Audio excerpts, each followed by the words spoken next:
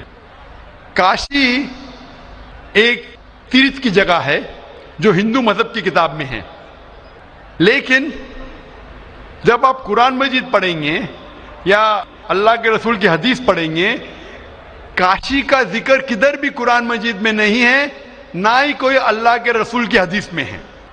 لیکن آپ جب وید پڑھیں گے, وید میں کعبہ کا ذکر ہے, وید میں کعبہ کا ذکر ہے.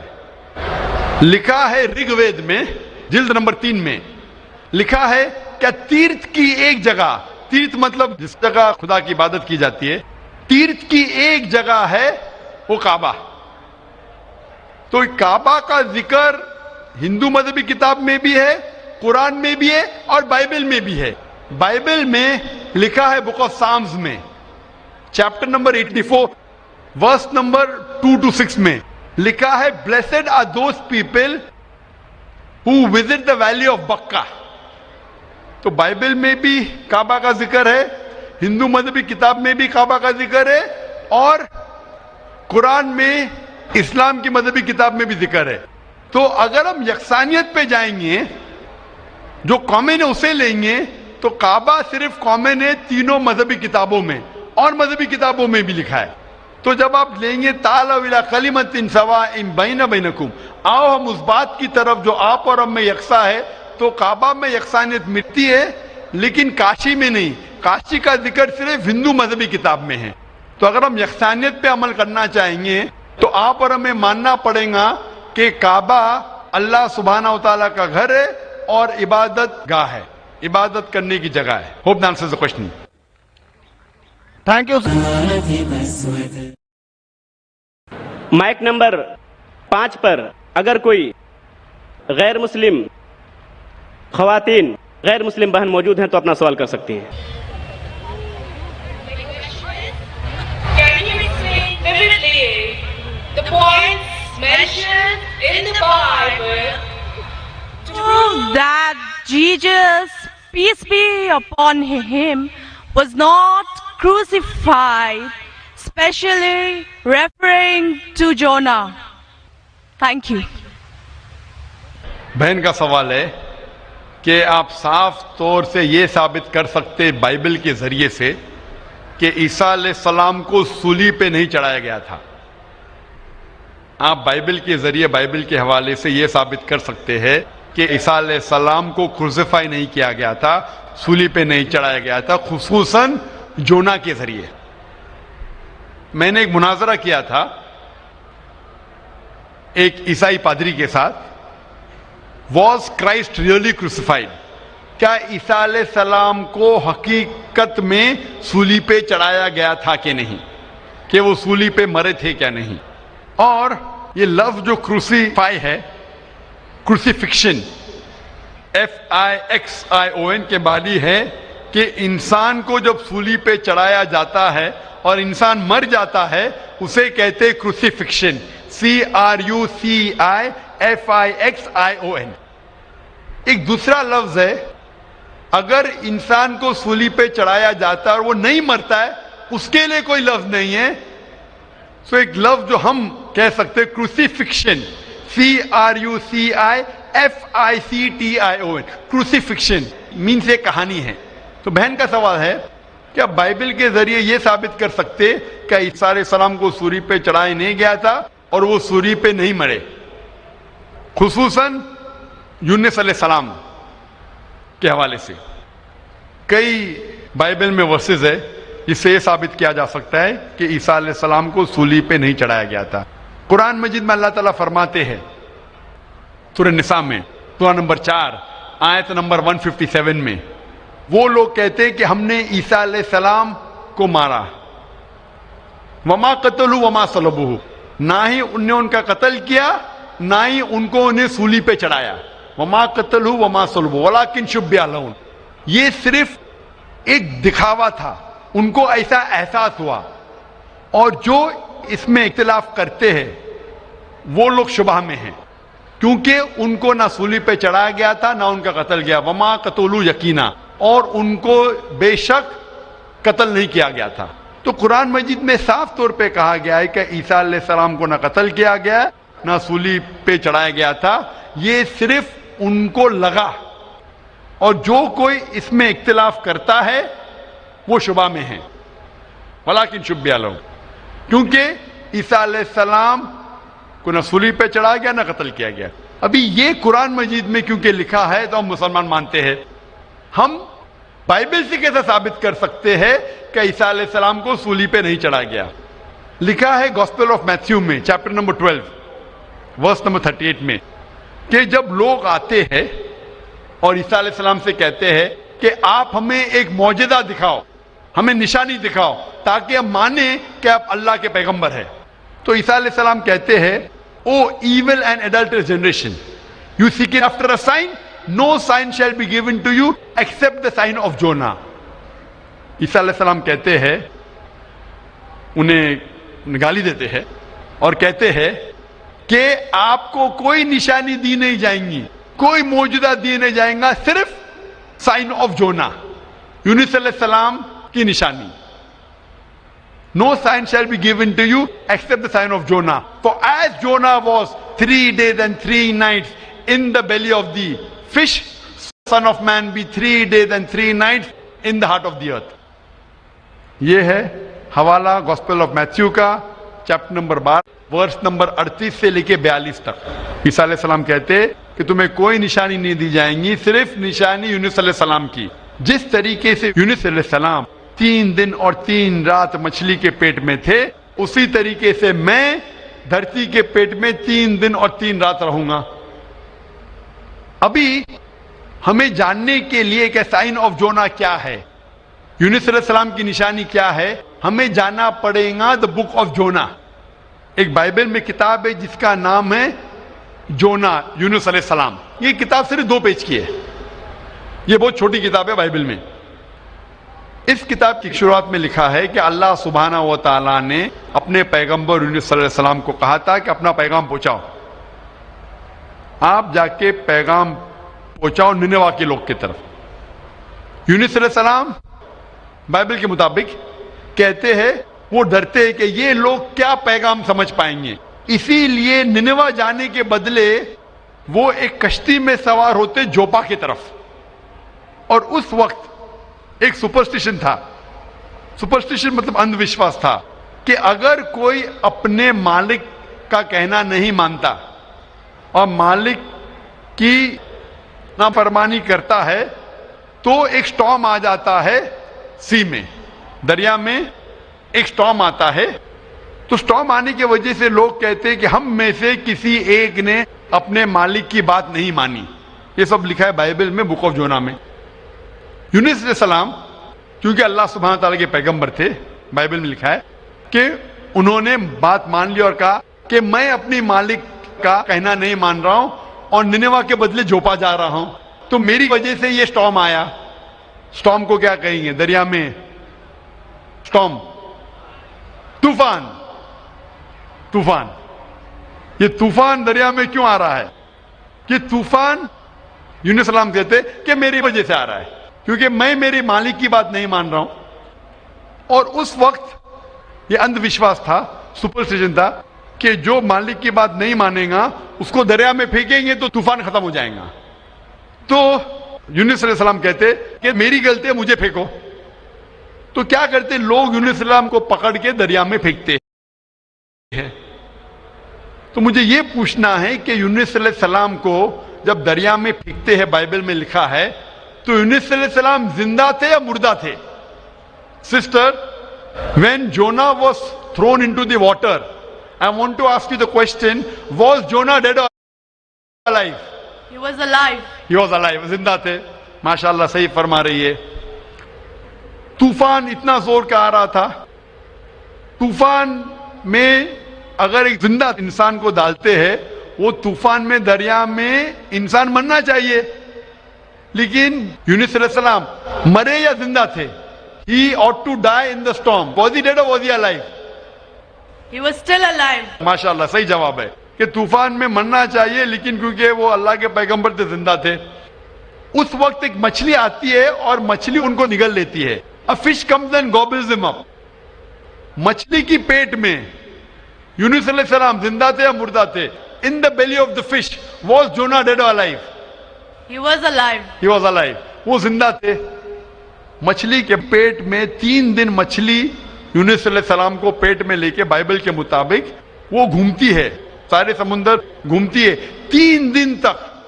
مچھلی کی پیٹ میں سفوکیشن, نہ برابر سے انسان سانس لے سکتا ہے نہ جی سکتا ہے. انسان کو مرنا چاہیے یا جینا چاہیے؟ مرنا چاہیے.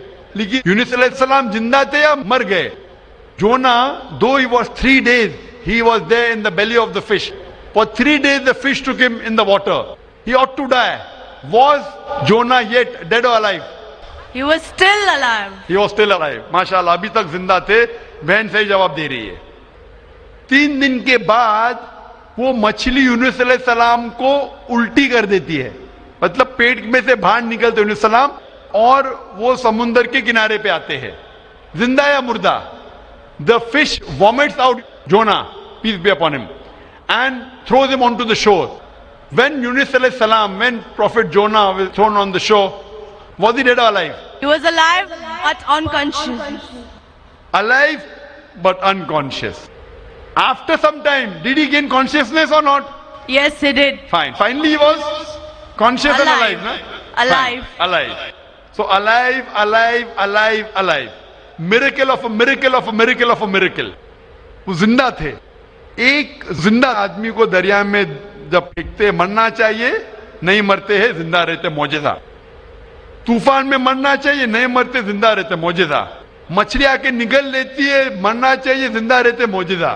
مچھلی 3 دن تک ان کو سمندر میں گھماتی ہے, مرنا چاہیے, نہیں مرتے, معجزہ. مچھلی ان کو الٹی کرتی ہے دریا کے کنارے پہ, وہ زندہ رہتے, معجزہ. معجزہ کا معجزہ کا معجزہ کا معجزہ. ابھی یہاں عیسیٰ علیہ السلام کہتے ہیں کہ جس طریقے سے یونس علیہ السلام مچھلی کے پیٹ میں 3 دن 3 رات تک رہیں, اس طریقے سے عیسیٰ علیہ السلام دھرتی کے پیٹ میں 3 دن اور 3 رات تک رہیں گے. Now sister, I want to ask you, according to you, when Jesus Christ, peace be upon him, was in the sepulchre, was he dead or alive? He was alive. He was alive. So if he was alive, then how was he crucified? Crucified means someone dying on the cross. بہن کہہ رہی کہ عیسیٰ علیہ السلام جب ان کو لے کے گئے تھے قبر میں, وہ زندہ تھے. تو کروسیفائی ہونے کے لیے, سولی پہ مرنے کے لیے انسان کو مرنا چاہیے. تو وہ بائبل کے مطابق وہ سولی پہ لگایا گیا تھا لیکن مرے نہیں, انہیں اتارا گیا تھا, وہ زندہ تھے. اور جب قبر میں لے کے گئے تھے سپل کر, اس ٹائم بہت لمبی چوڑی قبر ہوتی تھی, بوگدا ہوتا تھا, بڑا بوگدا ہوتا تھا جس کے اندر انسان کھڑا بھی ہو سکتا تھا. 3 دن اور 3 رات تک عیسیٰ علیہ السلام فرماتے کہ جس طریقے سے یونس علیہ السلام 3 دن اور 3 رات مچھلی کے پیٹ میں رہیں, اسی طریقے سے میں 3 دن اور 3 رات دھرتی کے پیٹ میں رہوں گا. اس کا مطلب عیسیٰ علیہ السلام زندہ تھے. اگر زندہ تھے تو سولی پہ نہیں مرے ہو. تو اسی لیے بائبل کے ذریعے یہ ایک طریقہ ہے ثابت کرنے کے لیے کہ عیسیٰ علیہ السلام سولی پہ نہیں مرے, وہ زندہ تھے. اور قرآن مجید کی بات صحیح ہے کہ وما قتلوا وما صلبوا, نہ وہ سولی پہ مرے نہ ان کا قتل گیا ہے. یہ صرف ایک شک اور شبہ ہے. Hope that answers the question, sister. Thank you. Sister, I would like to ask you that now do you believe that Jesus Christ, peace be upon him, did not die on the cross? I do believe, but I just wanted to prove my friends or my colleagues as to Jesus Christ was not crucified according to their own version, that is Bible. What's your Thank name, sister? What's your name, sister? I am Sahadia Naz and I'm a teacher by profession. You are a Muslim. Yes, I am. MashaAllah. Okay, anyway, hope you have satisfied your friend. Yes, I am. But we request that the non-Muslim should be given the first chance to ask the question. Okay, thank you.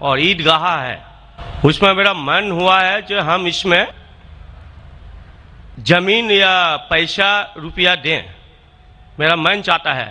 لیکن ان لوگ بولتے ہیں کہ ہم لوگ غیر مسلمان سے کوئی چیز نہیں لیتے ہیں. کیوں؟ اسلام میں لکھا ہوا ہے آدمی آدمی کو پیار کرو.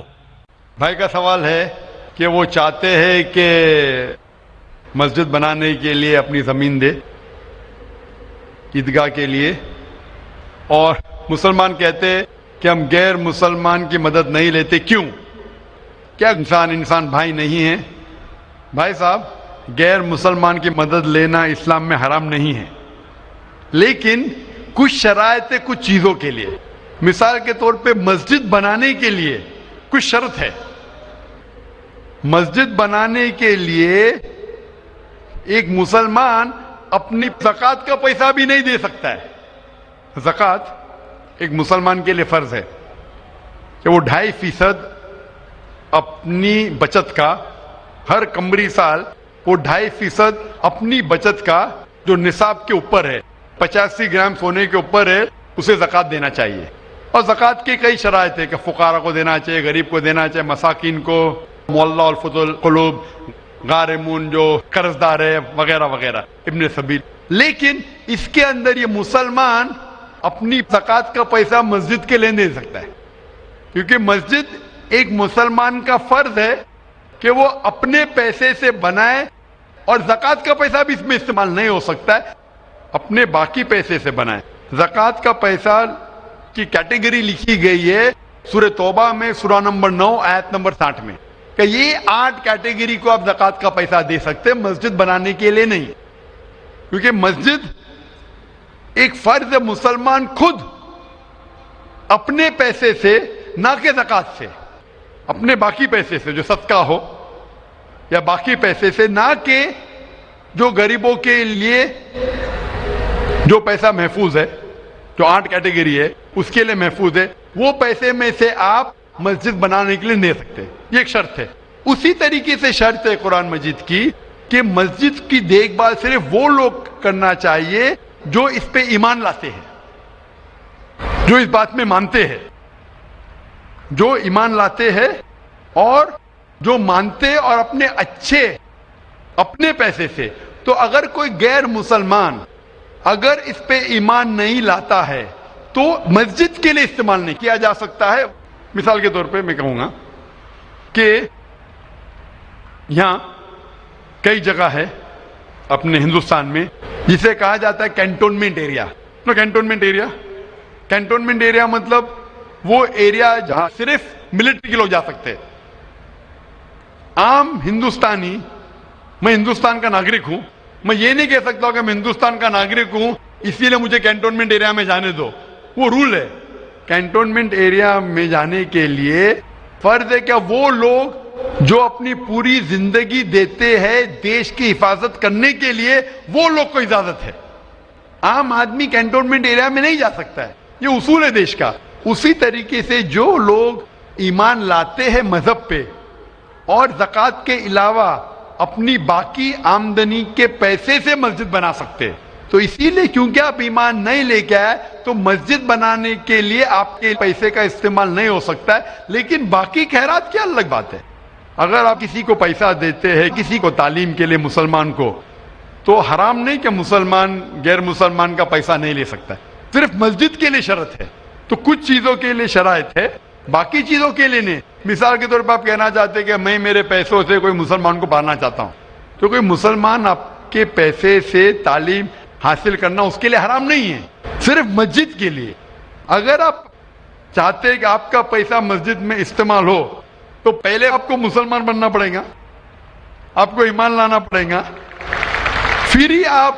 کیونکہ آپ اگر جس چیز میں ایمان نہیں لے کے آتے، آپ اگر ایمان نہیں لے کے آتے کہ ہم کو ایک ایشور کو ماننا چاہیے، ہم کو صلاح پڑھنا چاہیے، تو اسی طریقے سے اگر آپ کو ایمان آ جائے گا کہ یہ مسجد صحیح عبادت کی جگہ ہے اور میں اس پہ یقین کرتا ہوں، پھر آپ کا پیسہ لے سکتے، ورنہ نہیں. Hope that answers the question.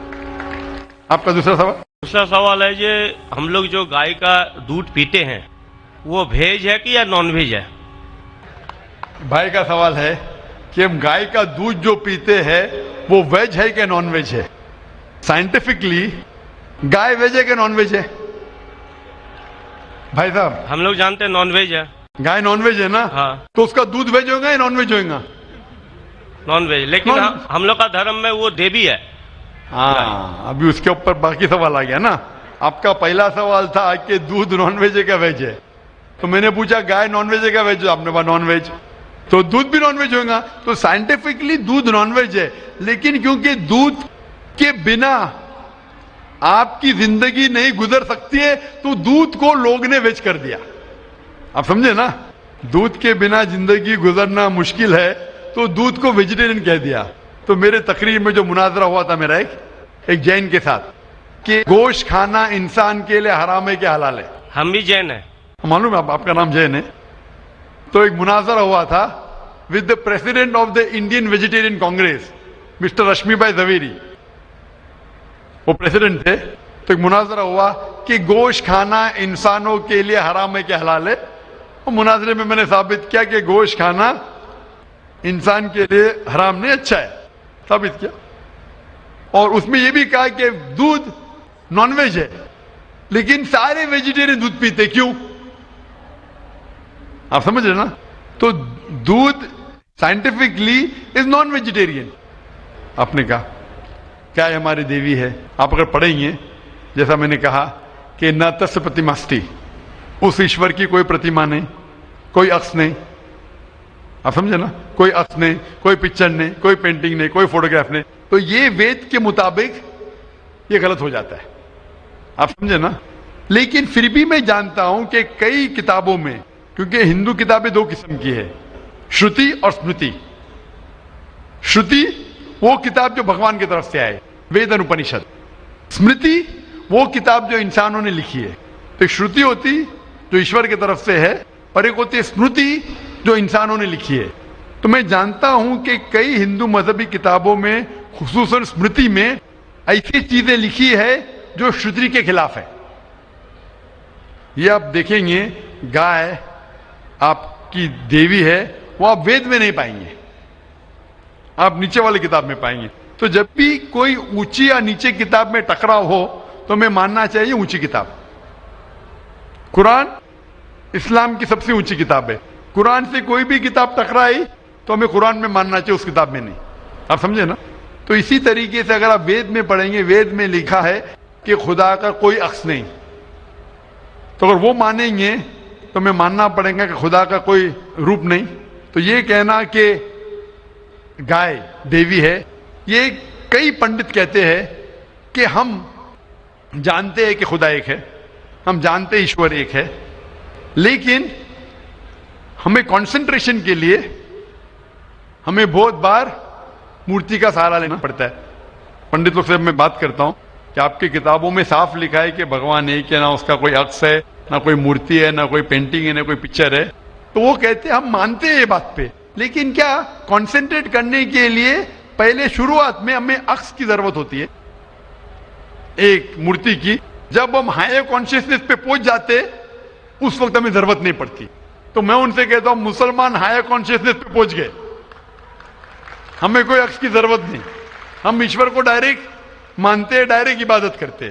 تو اسی طریقے سے کبھی بھی ٹکراؤ ہوتا ہے مذہبی کتابوں کے اندر تو اونچی کتاب کو ماننا چاہیے نیچی کتاب کے بنسبت.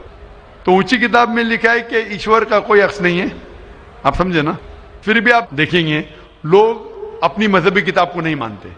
تو میرا یہی کہنا ہے لوگوں سے, چاہے مسلمان ہو, جیسا میں نے کہا کہ قرآن کو سمجھ کے پڑھو. میں کہتا ہوں ہندوؤں سے کہ آپ بھی وید کو سمجھ کے پڑھو. میں کہتا ہوں انڈین گورنمنٹ سے کہ سانسکرت کم از کم ہندوؤں کے لیے فرض کرو, تو ہندو کم از کم سانسکرت پڑھ سکیں گے, اپنے مذہب کے قریب آئیں گے, اور ہندو مسلم بھی قریب ہو جائیں گے. کیونکہ سانسکرت پڑھیں گے تو آپ کو پتا چلے گا کہ آپ کی کتاب میں کیا لکھا ہے. تو کوئی بھی پنڈت آپ کو گھمائے گا نہیں. پھر پنڈت گھمائے گا تو بولیں گے تو حوالہ دو کوئی ہے. آپ سمجھے نا. بہت سے ہندو میرے جو سنتے مجھے اپنے پنڈت سے پوچھتے کہ مسلمان ہے جو ایسا کرتا ہے, بولتے ارے ارے وہ مسلمان کو سنو مت. ارے کیوں نہیں سنو بھائی, میں اگر حوالہ غلط دے رہا ہوں تو آپ آگے پوچھ سکتے مجھے کہ آپ نے جو حوالہ دیا وید کا غلط ہے, میں انسان ہوں, غلطی کر سکتا ہوں, آپ سمجھے نا. تو میں کہتا ہوں ہندوؤں سے کہ آپ سنسکرت جانو, اپنی وید پڑھو, تعالوا الی کلمۃ سواء بین بینکم, آؤ ہم اس بات کی طرف جو آپ اور ہم یکساں ہے, یکسانیت کی طرف آئیں گے تو ہندو مسلمان ایک ہو جائیں گے. Hope the answer the question. ہیں مائک نمبر 2 کی طرف, وہاں پر اگر کوئی غیر مسلم بھائی موجود ہیں اور ان کے ذہن میں کوئی سوال ہے تو سوال کر سکتے ہیں. مائک نمبر 2 سے. جی, میرا نام راجندر پرساد شاہ ہے. میں ارریہ ضلع کے کرسا کاٹا گاؤں کا رہنے والا ہوں, اور میں دھرم سے اگر پوچھیے تو میں نہ ہندو ہوں نہ مسلمان ہوں, میں آنند مارگی ہوں. میں بھاگوت دھرم کو مانتا ہوں. اس لحاظاً میرے من میں ایک شنکا ہے, جہاں گیتا کہتی ہے دھرم سنستھاپنارتھائے سمبھوامی جگے جگے, اور مسلمانوں سے سنتا ہوں کہ محمد از دا لاسٹ پیغمبر. میرا شک ہے کہ پرماتما اللہ کی سرشٹی انفینائٹ ویبس میں چل رہے ہیں, تو انفینائٹ سمسیایں آگے آئیں گی. تو ہوا محمد دا لاسٹ پیغمبر. اگر یہ صحیح ہے تو گیتا کا یہ کرشن کا یہ گھوشنا سمبھوامی جگے جگے کیا غلط ہے؟ بھائی صاحب نے ایک اچھا سوال پوچھا ہے. انہوں نے حوالے تھا بھگوت گیتا کا, جس میں کرشن کہتے ہیں, انہوں نے کہا سنسکرت میں ترجمہ نہیں کیا. شری کرشن کہتے ہیں کہ جب بھی اس دھرتی پہ ظلم ہوگا تو اس وقت بھگوان ایک پیغمبر کو بھیجیں گے, اور ہر دور میں ایک پیغمبر آئے گا. سمبھوان یوگی ہوگے, ہر یگ میں آئے گا. تو بھائی کا سوال ہے کیا کرشن غلط ہے؟ آپ مسلمان کیوں کہتے ہیں کہ محمد صلی اللہ علیہ وسلم آخری پیغمبر ہے؟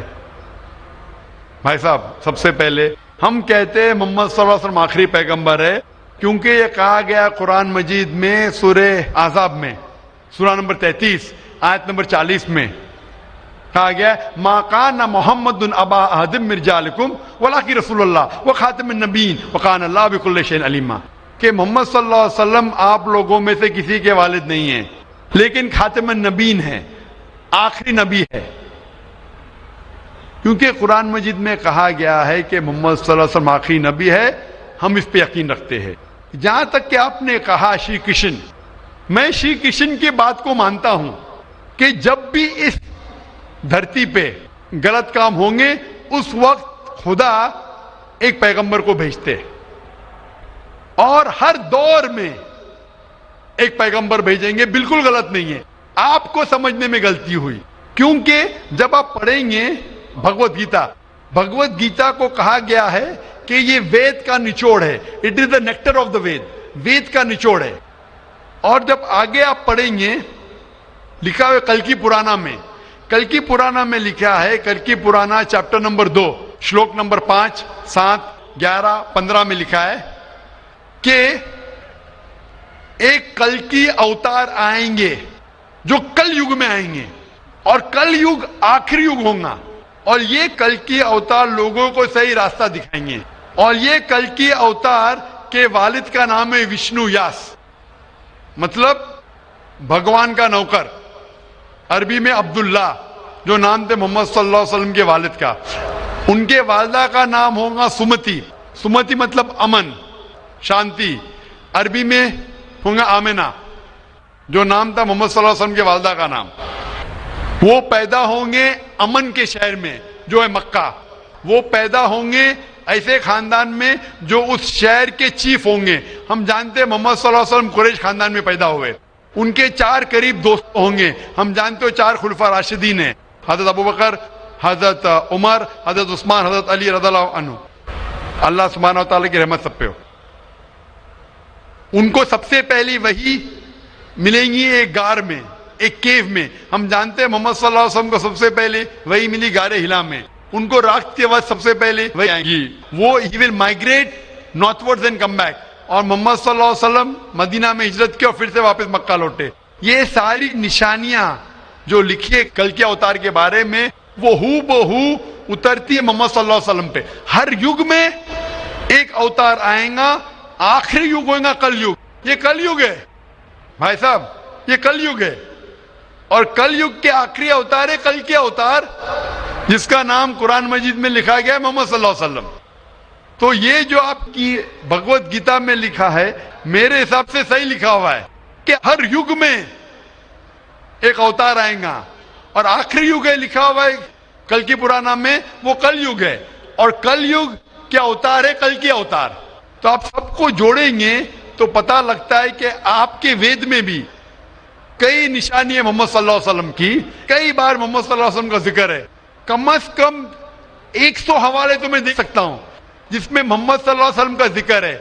اگر آپ پڑھیں گے بھوشیہ پرانا پرو 3 کھنڈ 3 ادھیے 3 شلوکاس 5 سے 8، اس میں کہا گیا ہے کہ محمد صلی اللہ علیہ وسلم آئیں گے اور وہ ایک فارینر رہیں گے اور وہ ڈیزرٹ سے آئیں گے. لکھا ہے بھوشیہ پرانا میں پرو 3 کھنڈ 3 ادھیے 3 شلوکا 10 سے 27 میں محمد صلی اللہ علیہ وسلم کا ذکر ہے. اگر آپ پڑھیں گے کنٹپ سکتاس اتھروا وید کتاب نمبر 20 چیپٹر نمبر 127 شلوک نمبر 1 سے 14، اس میں محمد صلی اللہ علیہ وسلم کا ذکر ہے. محمد صلی اللہ علیہ وسلم کا ذکر کئی جگہ وید کے اندر ہے، کئی جگہ پرانا میں ہے. تو اگر آپ بھگوت گیتا کو لیتے ہیں، پرانا کو لیتے، کل کی پرانا کو لیتے اور ایک مانتے ہیں، تو سارے یہ شلوکا کہہ رہے ہیں کہ آخری پیغمبر آنے والے محمد صلی اللہ علیہ وسلم ہیں اور ہمیں محمد صلی اللہ علیہ وسلم ماننا چاہیے. بھائی صاحب جی بھگوت گیتا مانتے ہیں آپ؟ دیکھیے، میں مانتا کسی کو نہیں ہوں. میں ترک کے بودھک استر پر جو میرا لاجک ایکسپٹ کرتا ہے اسی کو میں مانتا ہوں. لیکن آپ نے بھگوت گیتا کا حوالہ دیے کیا نہیں؟ نہیں، ماننا کا مطلب وہ آنکھ بند کا ماننا، میں آنکھ کھول کر مانتا ہوں. تو آنکھ کھول کے آپ مانتے کیا نہیں بھگوت گیتا کو؟ بالکل مانتا ہوں. جو تو ماننے لائق بھگوت گیتا مانتا میں لکھا ہے جو آنے والے آخری اوتار جو پرانا کل کی پرانا میں لکھا ہوا ہے کل کے اوتار، اس میں مانتے ہیں آپ؟ ہوں. یہ قرآن کی بات نہیں کر سکوں گا چونکہ قرآن کی بات نہیں، پرانا کل کی پرانا قرآن میں کر رہا ہوں چونکہ قرآن. ہاں. قرآن کے بارے میں پران کار کا جو کہنا ہے کہ اشٹادش 82 بچنم دوئے پاپائے پر پیڑنم پنیائے پر ہتنم. اسی طرح کا ہے کہ 18 پران کا ادیش ہے کہ دوسرے کو کشٹ دینا پاپ ہے اور دوسرے کا بھلائی کرنا پنیہ ہے. میں نے کب بولا کہ دوسرے کو کشٹ دو اور دوسرے کے بھلائی مت کرو؟ میں کہہ رہا ہوں اس آدھار پر میں قرآن میں لکھے لگا دوسرے کو کشٹ دو، قرآن میں بھی لکھے دوسرے کو کشٹ مت دو، قرآن میں بھی لکھے دوسرے کی مدد کرو. اس کے اوپر بحث نہیں ہو رہی ہے، بحث ہو رہی ہے کل کی پرانا پہ، کل کے اوتار پہ. آپ آخری پیغمبر میں مانتے ہیں کہ نہیں یہ میں پوچھ رہا ہوں. مجھے کل کی ذہن پران کو کا کھول دھیان کے نہیں ہے. کل کی پران کا دھیان نہیں ہے ڈاکٹر صاحب، مجھے کل کی پران کا دھیان نہیں ہے. تو آپ اگر بدھی کے اوپر آپ مانتے ہیں تو میری یہ آپ سے التجا رہیں گی کہ کل کی پرانا پڑھو اور یہ جانچ پڑتال کرو کہ کل کے اوتار کون ہیں اور کل کے اوتار کی تحقیق کرو. آپ انشاءاللہ محمد صلی اللہ علیہ وسلم میں مانیں گے. تو میری آپ سے التجا ہے کہ آپ اس پہ تحقیق کرو کہ آخری اوتار کون ہے اور انشاءاللہ آپ کو ہدایت دیں گے اللہ تعالیٰ. ڈاکٹر صاحب ایک ریکویسٹ ہے آپ سے، میرے ایک بھائی کو دوسرا سوال پوچھنے کے لیے دیا، ایک چھوٹا سا سوال پوچھ سکتا ہوں؟ ایک چھوٹا یہ کیجئے. مسلمان لوگوں کو جب کوئی ہندو ملتا ہے تو بولتے ہیں اس کو آداب، لیکن کسی مسلمان کو بولتے ہیں السلام علیکم. مجھے لگتا ہے کہ ایک مسلمان ہندو اور مسلمان کے بیچ بھید بھاؤ کرتا ہے. کرپیا آپ اسپشٹ کیجیے اس کو. بھائی صاحب کا سوال ہے کہ اگر کوئی مسلمان ہندو سے ملتا ہے تو آداب عرض کرتا ہے، اگر کوئی مسلمان سے ملتا ہے تو السلام علیکم کہتا ہے، تو ہندو مسلمان میں بھید بھاؤ کیوں؟ بھائی صاحب ہندو مسلمان میں بھید بھاؤ تو رہے گا، میں آپ کے سوال کا جواب دوں گا، کیونکہ ہندو ہندو ہے، مسلم مسلم ہے، لیکن ایک دوسرے کا ساتھ دینا چاہیے اور ایک دوسرے کو سمجھنا چاہیے. پہلے بھائی صاحب جس نے سوال کیا تھا انہوں نے مجھے آداب کہا تو میں نے ان سے کہا السلام علیکم، کہا کہ نہیں؟ جی جی جی کہا نا. ہندو نے مجھ سے کیا کہ آداب کہا کہ نہیں؟ میں نے ان سے سلام کہا کہ نہیں؟ جی میں غور کیا تھا. غور کیا، ماشاءاللہ. لیکن تو غور کیا تو کہا کیوں نہیں کہ آپ نے ایسا نہیں کہا؟ وہ ہندو بھائی نے مجھے آداب کہا. ڈاکٹر صاحب، جی ہاں، you are not only one Musliman. I see lakhs of Musliman, but this quality find only in you. only in me, ماشاءاللہ. Only in you. بھائی صاحب کہہ رہے کہ وہ خود مسلمان کو جانتے، صرف مجھ میں دیکھا کہ میں نے سلام کہا. جی. اس کی وجہ یہ ہے کیونکہ علماء میں اختلاف ہے کہ آپ غیر مسلمان کو سلام کر سکتے کہ نہیں. پہلا یہ جان لے السلام علیکم کی معنی کیا ہے. السلام علیکم کی معنی ہے کہ آپ پہ سلامتی ہو. السلام علیکم ورحمۃ اللہ وبرکاتہ، آپ پہ سلامت رہے، رحمت رہے اور برکت رہے. نا اس میں اختلاف ہے مسلمانوں میں، مسلمان علماء میں، کہ آپ غیر مسلمان کو سلام کر سکتے کہنے، غیر مسلمان کے سلام کا جواب دے سکتے. اس میں اختلاف ہے، کیونکہ ایک حدیث ہے جس میں اللہ کے رسول فرماتے ہیں، کیونکہ ایک حدیث ہے جس کے اندر یہود لوگ مسلمان کو کہتے السلام علیکم. السلام علیکم کا معنی آپ پہ موت ہو. سام کے معنی موت. السلام علیکم آپ پہ موت ہو. تو اللہ کے رسول نے فرمایا آپ کو علیکم ان پہ بھی. تو یہ حدیث ہے، صحیح حدیث ہے. یہود لوگ کہتے تھے مسلمان کو چھیڑنے کے لیے السلام علیکم آپ پہ موت ہو. تو اللہ کے رسول نے فرمایا آپ کو علیکم آپ پہ بھی ہو. تو اس کی وجہ سے اختلاف. اور کئی حدیثیں ہیں، میں زیادہ بحث میں نہیں جانا چاہوں گا، لیکن یہ کہنا چاہوں گا کہ کچھ علماء یہ بھی کہتے ہیں کہ آپ السلام علیکم کہہ سکتے، کیونکہ قرآن مجید کی ایک آیت ہے سورہ نساء میں، سورہ نمبر 4 آیت نمبر 86 میں کہا ہے اگر کوئی آپ کو گریٹ کرتا ہے، اگر کوئی گریٹ کرتا ہے تو آپ اور بہترین طریقے سے گریٹ کرو. اگر کوئی آپ کو گریٹ کرتا ہے اور بہترین طریقے سے گریٹ کرو، یا کم از کم اتنا. تو اگر کوئی السلام علیکم کہتا ہے، مجھے کہنا چاہیے وعلیکم السلام ورحمۃ اللہ. اگر کوئی کہتا ہے السلام علیکم ورحمۃ اللہ، مجھے کہنا چاہیے وعلیکم السلام ورحمۃ اللہ وبرکاتہ، یا کم از کم اتنا. یہ ضروری ہے. تو اسی لیے اگر کوئی مسلمان مجھ سے آداب کرے تو آداب سے بہتر کیا ہے؟ السلام علیکم.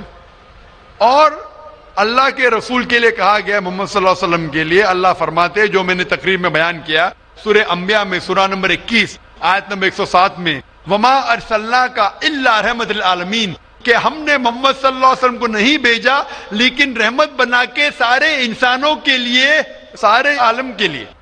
تو جب محمد صلی اللہ علیہ وسلم سارے انسانوں کے لیے رحمت بن سکتے تو کیا میں السلام علیکم ورحمۃ اللہ نہیں کہہ سکتا ہوں؟ تو اس بنیاد پہ علماء کا اختلاف ہے کہ السلام کہہ سکتے. کہنے میں ان علماء میں مانتا ہوں جو کہتے ہیں کہ آپ غیر مسلمان کو سلام کہہ سکتے اور جواب بھی بہترین دے سکتے. اسی لیے جب بھائی صاحب نے کہا آداب تو میں نے کہا السلام علیکم، کہ میرے حساب سے السلام علیکم اور بہتر ہے، آداب سے بہتر ہے السلام علیکم، کہ آپ پہ سلامتی ہو، رحمت ہو اور برکت ہو. تو بھائی صاحب میرے نزدیک غیر مسلمان کے لیے سلامتی چاہنا اچھی چیز ہے، اور اسی لیے میں آپ کے لیے سلامت چاہتا ہوں. بھائی صاحب A lot of thanks to you, sir. میں سلامت چاہتا ہوں، اور لیکن صرف منہ سے نہیں، میں چاہتا ہوں عمل سے آپ سلامتی پاؤ. اسی لیے میں کہتا ہوں کہ تحقیق کرو کل کے اوتار کے بارے میں، آخری پیغمبر کے بارے میں، محمد صلی اللہ علیہ وسلم کے بارے میں، تو آپ کو سلامتی اس دنیا میں رہیں گے اور آخرت میں بھی انشاءاللہ.